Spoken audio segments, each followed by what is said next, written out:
This is the War Room Roundtable podcast, the show that takes you around the world to share interviews with some of the most successful and relevant businessmen and women on the planet. Hear their stories and get the most important business lessons they've learned on the road to success, and get exclusive advice on how to implement their successes into your life and business. The War Room Roundtable is brought to you by your hosts, Jason Miller, CEO of Strategic Advisor Board, and Phillip Lanos, CEO of Own the Rhythm, and former podcast host for Entrepreneur and Inc. magazine.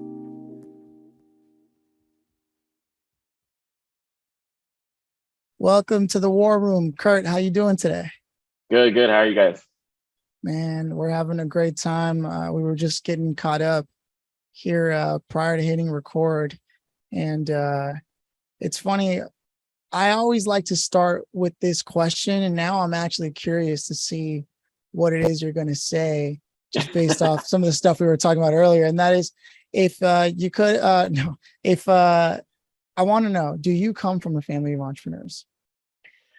I would say no, I don't. I do. So when you were speaking, I started thinking about this, but I come from a family of engineers. Oh, wow. Okay. So definitely in my family, I would say definitely not entrepreneurs. In fact, the complete opposite. But that engineering thread goes up through both sides of my family. Not everyone, but my father was an engineer. My dad's father was an engineer. My mom's brother was an engineer. And that sort of like hard work, dedication, but also like very people who think a lot about things, and design things, and all that stuff has kind of come down the line to me. So I think the engineering thread is the common thing. It's actually not entrepreneurship at all. Did you ever get a chance to go to work with your dad? Oh man. Back in the day when I was little, I think I did a few times. I mean, I don't remember much about it. It was just, a cubicle somewhere. I guess then my dad had a bigger office later. And then he also, there is, I guess the entrepreneurship side might be just my dad did work as a consultant at some point in my upbringing. And so as an engineer, he started working out of the house. And so I'd see, I guess what that looked like. And we have an office, but I've certainly done that. And, I'm kind of working wherever I am, because my brain's always thinking, like, it's that engineering, left, right brain, whole brain thinker. Cause that's what how I would describe myself, as kind of a systems thinker, merging the left and the right, and the creative and the highly technical, and a lot of,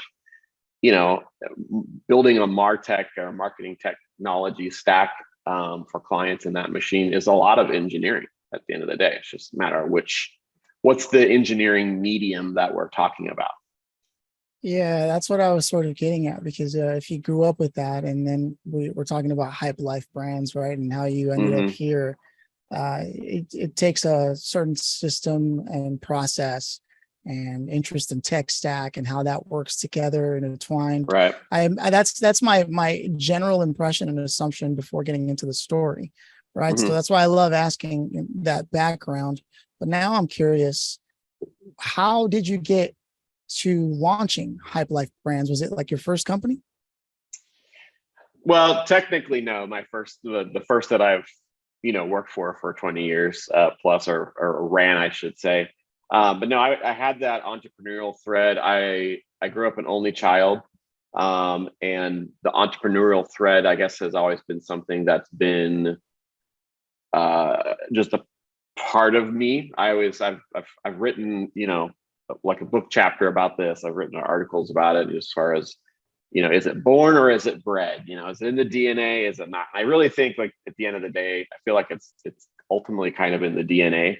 But as an only child, I had a lot of free time. I was very into music. I was very into design, creativity. But then I'd have things like, summer, I don't remember what age, I was probably maybe 14. My dad, because he's switching engineering lanes. So he's getting into software and computer engineering. So he like throws a book at me and says, here, you can play with this. It's like a book about basic programming, like as in basic, the language. And, I'm not too bashful about any stuff. So I kind of jumped, was like, check this out, because I had that interest.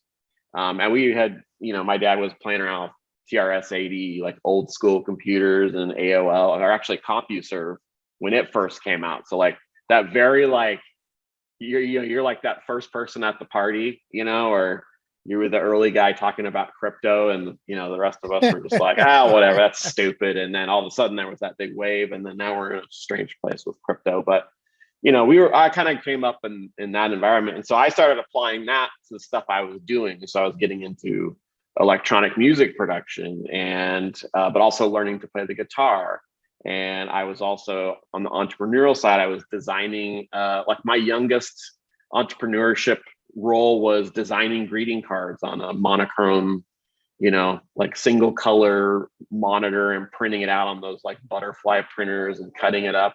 And then I would like sell those greeting cards to my friends, and mostly like my family and my mom's friends and stuff. So that was like my first thing. Then I had a mowing business. Then I started an independent record label somewhere around in high school that I actually released music out for me and bands I was in, but also a couple other friends I knew I grew up in Kansas City, Missouri, and some other friends in the area, so released their albums. And eventually what that thing became and then split off into was how HypeLife Brands was born. So I realized I love the music side, but all the design, technology, web, all the things we're doing to promote these brands, as in the music, is what's going to really feed this thing, because music is an investment when you're building something like a career in music. So I split the two things off, and then that's basically how HypeLife Brands came to be. And I remember building the brand, building Flash site, thinking through like what is, I don't know, it just all kind of like comes to me. And I did that right before I had actually graduated from college. So, and I worked in the corporate world for about 1.75 years, and I got enough clients and was able to leave about 6 months sooner than I thought I was planning on. And I have never looked back. 21 years later. Man. It's one of those things where I imagine most of your creative friends would come to you just because you happen to be interested in like software and tech because of the way you grew up, and how you found out, there's probably a program that helps with marketing, or there's probably a program. And it's really interesting that happened, that it led to where you are now, where you have those clients and things of that nature. It's not the everyday story, and yet it's the exact same story, this rebellion of, I'm going to do what I got to do. I know Jason touches on this element of entrepreneurs a lot, of their need to just do their own thing and what that looks like. Jason, do you find that interesting about his story? It is, because here's what I think. I think as humans, right, we all have the entrepreneurial spirit, but that's not the same thing as going and executing, right? Absolutely. Because you look at back in time when we started, right? We were caveman, we were out, you were a businessman, were out and had to, beat club something to death that day, right? Or you weren't going to eat. You weren't going to eat, right? So that's why I say the entrepreneurial spirit, I think, is within every human being. It's what side of the brain that sparks employee versus business owner, right? Because not everybody is cut out to do that. Absolutely. Because if you don't have the right brain for entrepreneurship, you're not going to take 3 or 4 failures in a row. You're going to quit, right? Right. You will quit. And so that's really where I think that separation of church and state between the left and right side of the brain, just go employee, business owner. And many of the people have tried to make that transition switch across. They've failed. And it's not because they don't have adversity. It's not because they don't have resiliency. It's none of that. They're just not geared to take those shifts. and take those punches in the face. It's like I say all the time. My wife asks me all the time, I don't know how the hell you do it, because I couldn't do it. Right. Right. So and I kind of look at the, I look at people that I mean, I've done the corporate thing. I knew what it was going to be. I had an internship at Hallmark when I was in college, and I got, it was everything I already knew corporate was going to be, and that's all fine and well. And then, being out there, the mentality it's really different, and it's not to knock anybody that's doing that. In fact, a lot of our clients that are startup founders and visionary founders and entrepreneurs, like I like to say that I work alongside as a, essentially like a fractional CMO in a way, and a fractional CTO to take them from idea to launching something in the market. Not to knock them, but I look at that, my entrepreneurial DNA that I have, over time fully embraced and wrestled with at times, because it is hard at times, but I just can't see myself in that role. Like like you said, it's employee, business owner. Like it's almost like you could just see people kind of like filing through in a single line, and you go here, I go here, you go here, I go here. So it's just I have this quote that I like to say that's ideas are a dime a dozen, execution is everything, and you basically hit that nail on the head with your earlier comment about executing. It's like, and that's what I love doing and helping other founders do and see it happen. The difference between, oh my God, what do we do now, versus, no, here's what we need to do. And if you, like you said, coming back to like way back when I was that guy for bands and music and all that, I think that was my role in the bands that I was in, was just like, okay, here's what we've got to do. Like blank page, huge mountain.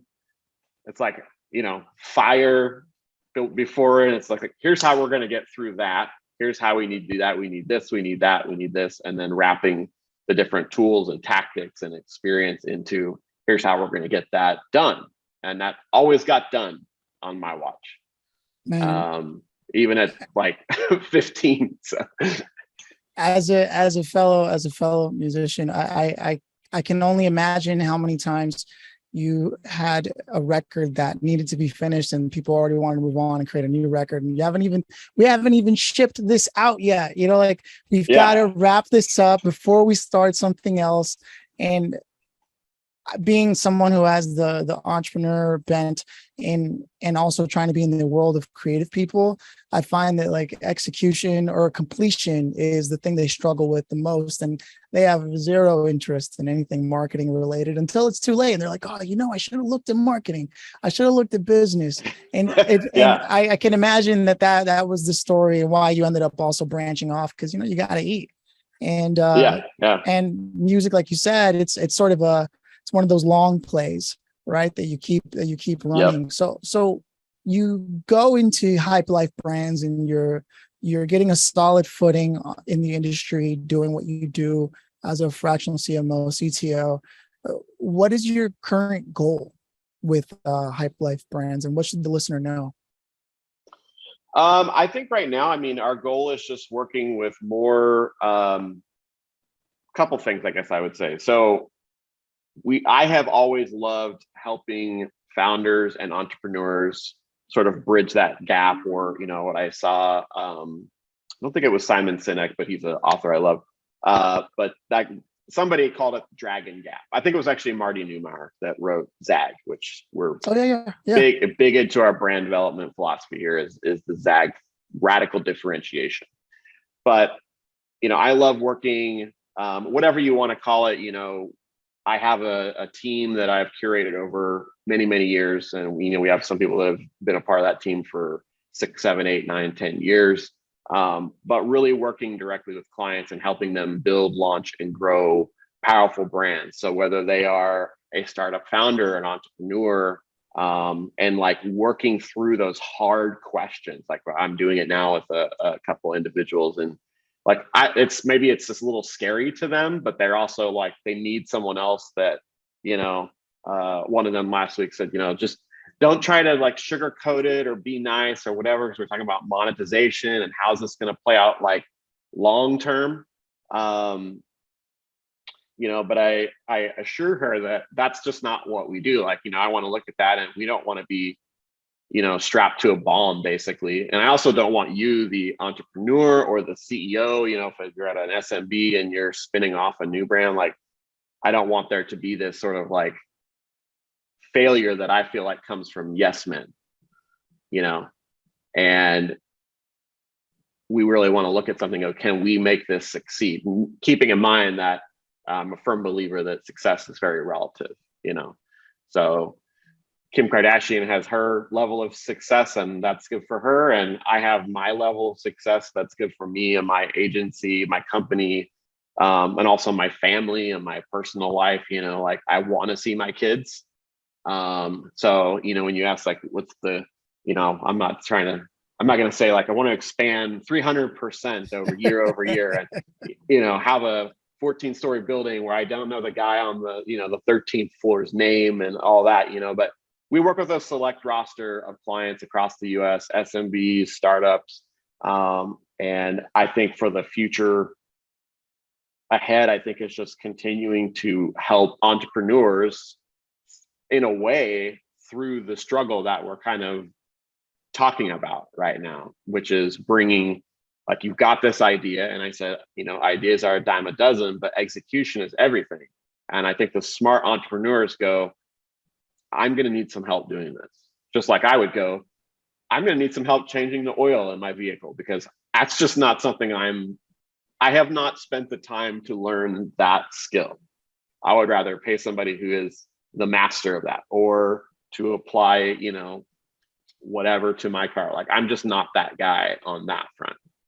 Or if I was going to build a deck, I wouldn't try to do it myself. I'd bring somebody alongside to say, this is your lane. Tell me what I can do given the constraints of my house, So it's the same idea. So I feel like just, I know it's a sort of a blue sky answer, but just continuing to do what we're doing and doing it with more and more powerful visionaries, again, whether it's an entrepreneur or it's a, leader at a SMB that they're looking to create something new and they need sort of a outside set of eyeballs and brain on a new idea.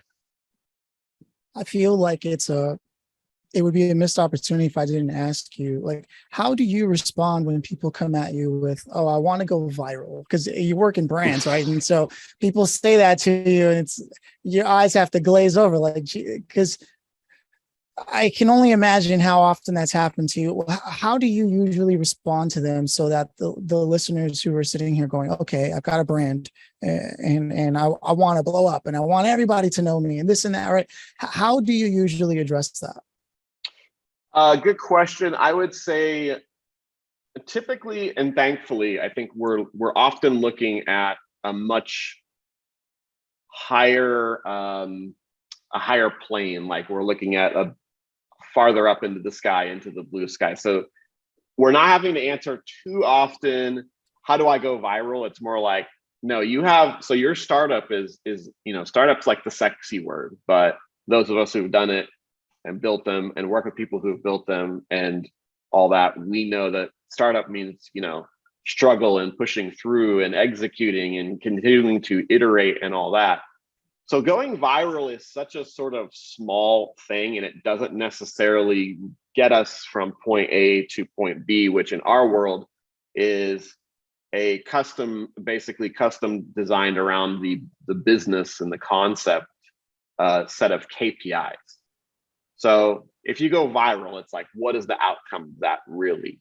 What are we really talking about? It's usually when we're talking about viral spread, which basically, unless you have some incendiary content or there's a lot of money spent behind a few choice pieces of content, that's not going to happen. And then it kind of has to, you have to mega advertise, get it out to like millions of people, and then it's got to catch fire organically from that point. But it's not just like you put up some wild video of yourself or your product doing something crazy and that's going to go viral. I think people think a lot of things happen in social media that are organic.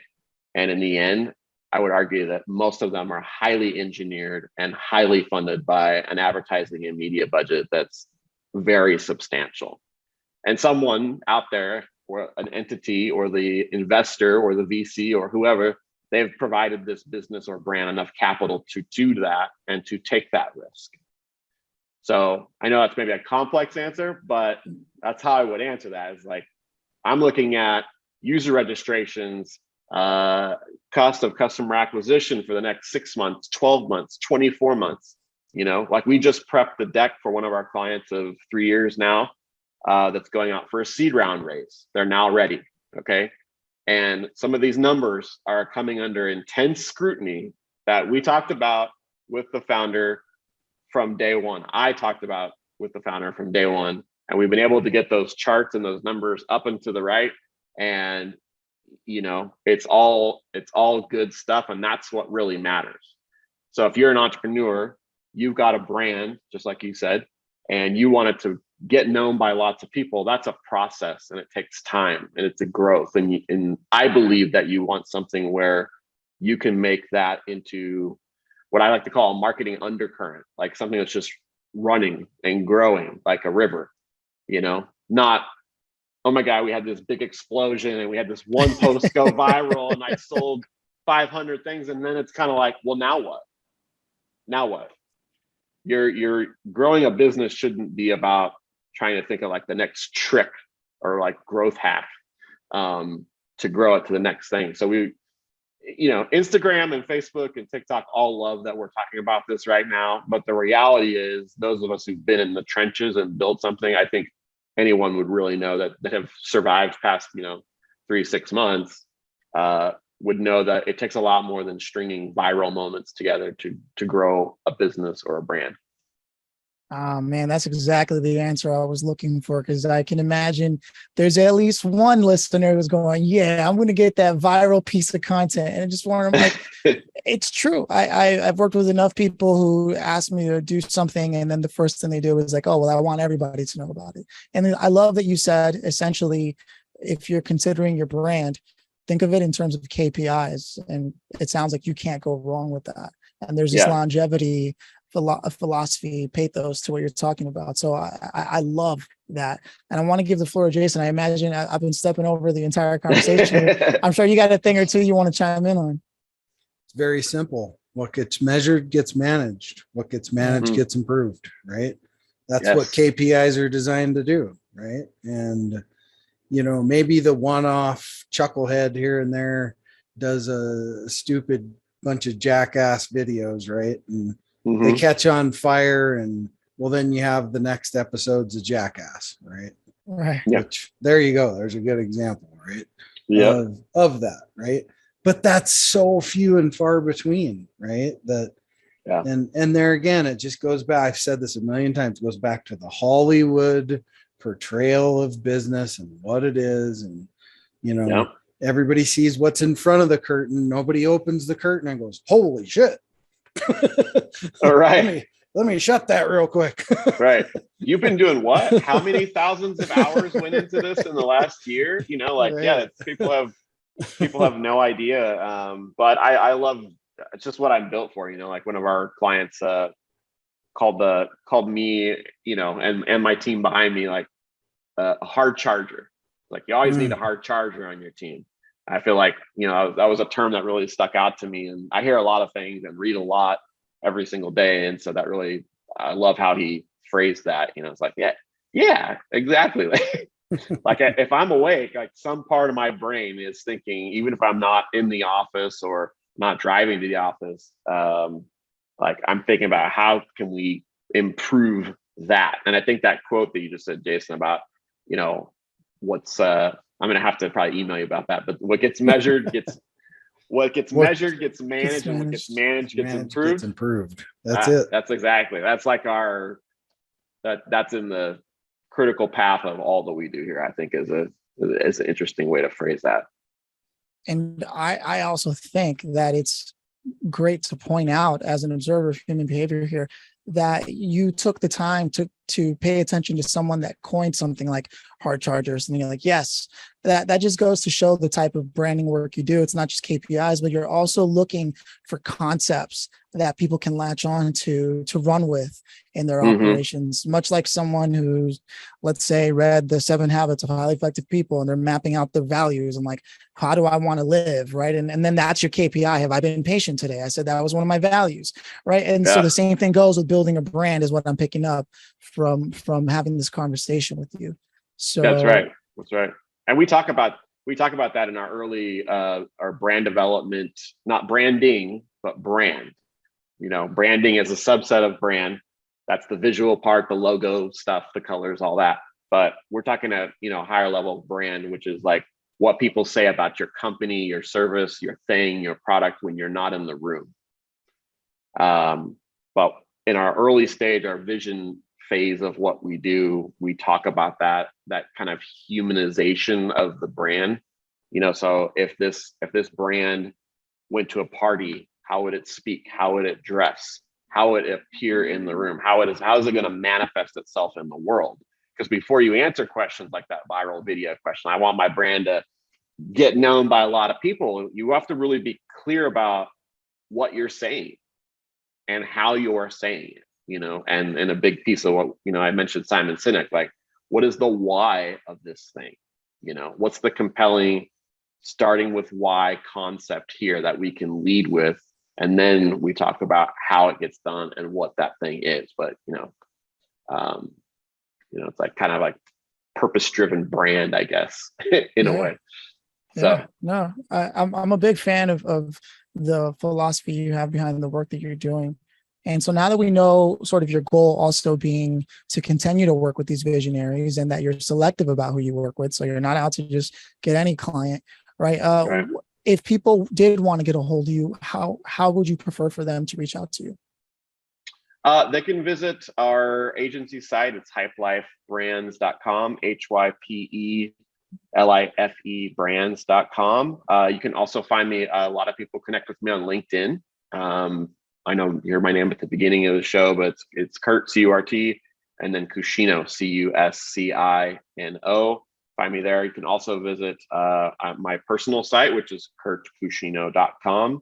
And either our agency site or my personal site have information about the work I do and how I and my team, transform brands and work alongside those visionary founders in a fractional capacity that can scale to, that's highly flexible as things grow. Both of those sites have an online chat feature that I actually pick up, like, if I, again, 24/7. So that's actually me. It's people sometimes chat in and they're like, is this a real person? I say, of course it is. Yes, it's me. Like, because what could be better? Like, let's start a conversation. That's what it's really about. So you can also reach out to me direct at Curt, C-U-R-T, at hypelifebrands.com. So any vector, it's all the same to me, whatever you're good with. Right on. And there's a question I mentioned earlier, not the grand finale yet, but if you could go back knowing what you know now, doing the kind of work that you're doing, and then had the opportunity to speak to yourself when you were helping your friends sort of get their music out there and sort of pushing them, and you're like, I got this thing going with business, and like, maybe I should look into that more. What would you say to yourself knowing what you know now? I think what I would say is something along the line of, remember that no matter where you start or when you start, it's part of a journey, and life can have multiple journeys running in parallel. So don't be so focused on the hard stops and the hard goals and the, X percentage of growth this year, that setting these goals and like hitting them, and then considering that you failed if you didn't hit it. It was supposed to be 12% and you got to 7, like, it's all, those meters are just sort of markers and sort of success factors. But that success is relative. Like, the fact that you did 7% is still better than 0%. And it's a hell of a lot more than most people have done, because most people are working as an employee for someone else and they don't have all those concerns, that's the horse blinders, we don't have any horse blinders on, those of us who are the entrepreneurs who have or are building something. So I think remember the journey, It's a process. Enlist help along the way. Don't be afraid to ask for help.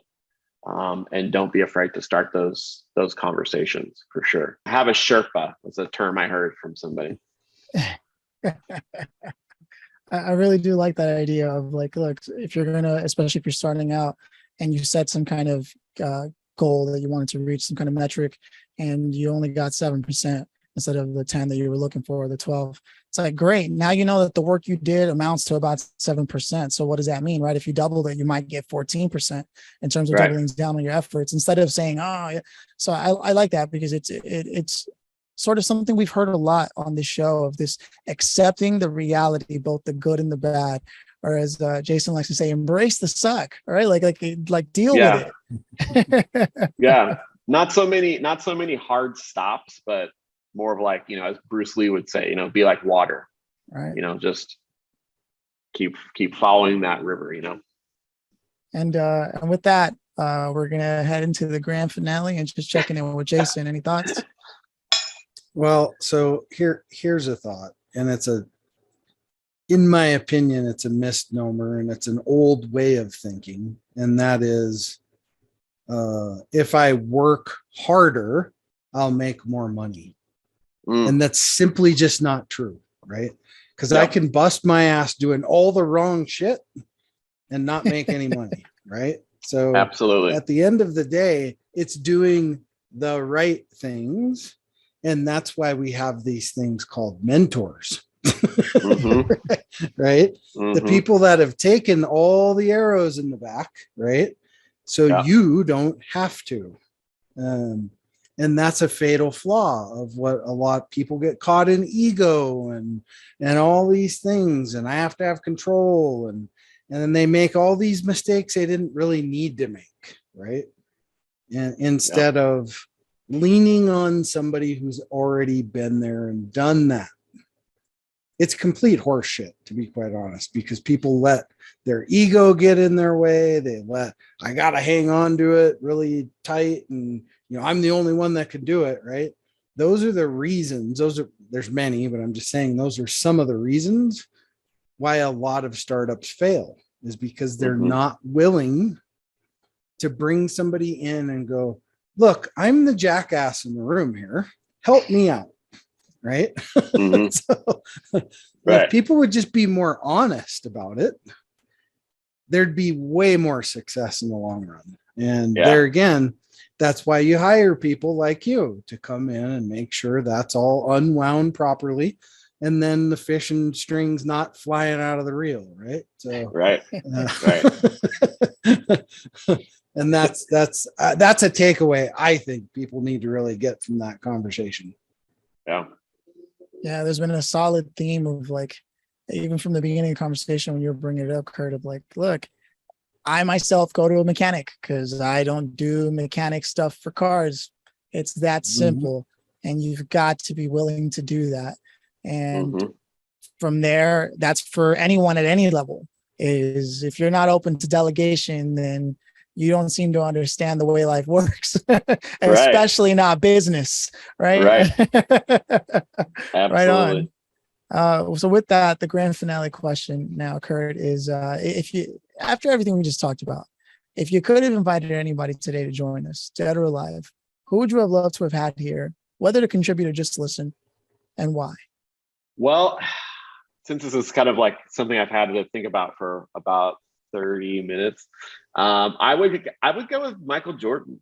I'll go with Michael Jordan on this, because I've always been a fan of Michael Jordan's, and I have actually I've found my book of like basketball cards that I've collected since I was like 14, kind of recently, and I watched a documentary that came out really recently, and I love getting to the story behind the story. I love watching, Puff Daddy or Diddy work. I just saw a Bad Boy Entertainment documentary too. Same thing. So watching Michael Jordan and watching a guy like Diddy, but the answer would be Michael Jordan. Is the story behind the story, the things you don't see, like you said, the arrows in the back, and you get to see that every now and then. Like that documentary showed you some of that with Michael Jordan. so teammates and comments and feelings, and when we talk about business and startups, and there's stuff that goes into that too. It's kind of different, but somebody like Michael Jordan has just worked. He's had such focus. And Diddy, I think, has that same thing. And who else has that is Kendrick Lamar, when I think about it. And you don't hear them crying about it really either. Like, you can't find much about Kendrick Lamar out there, or even Michael Jordan, like where they're talking negatively about this experience or that experience. It was just, for them, it was part of the journey. I think at the end of the day, it's part of the journey, and they know that. And I think the sooner that they were able to embrace that was probably better for their personal psychology and their humanity, and I want to exemplify that and apply that myself too, and I hope that anybody listening to this at least does that, if nothing else, just and then I think that's like the pathway to greatness at the end of the day, and doing something, then leaving a mark that matters. So I love that answer, man, because I can literally I can go on LinkedIn right now and expect to see at least one post of somebody complaining that there are arrows being slung. and here we're talking about how the greats do it. They go, yeah, that was part of that's expected, Yeah, like what's that game Michael Jordan played where he had like the flu? It was a finals game. Remember that? I don't know if you guys are.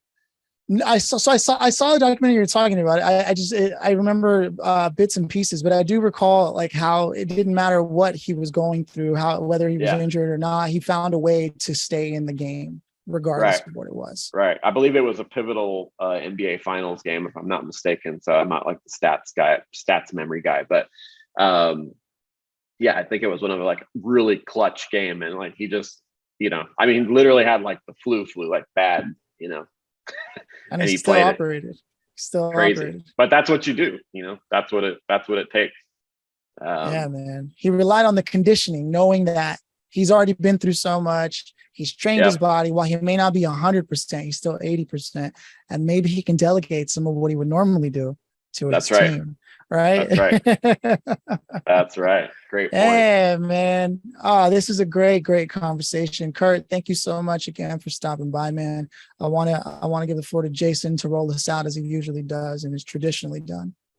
Thank you for having me. Just thanks for being here. We have 168 hours in a week, and you took the time, the 30 minutes to stop by and see us. That means something, because we look at life, right? It's like cars, money, houses, all these things, right? All that stuff can be replaced. But the one thing that you can't replace is that right there. That's right. That keeps rolling no matter what, no matter how many arrows are coming down the pipe. And so thanks for taking the time to be here and spend a little bit of time with us and drop your knowledge on this audience. And just know that somewhere out there, somebody's listening to this right now, and you help them. And that, my friend, my pleasure. That's priceless. So thank you for being here. My pleasure. Cheers.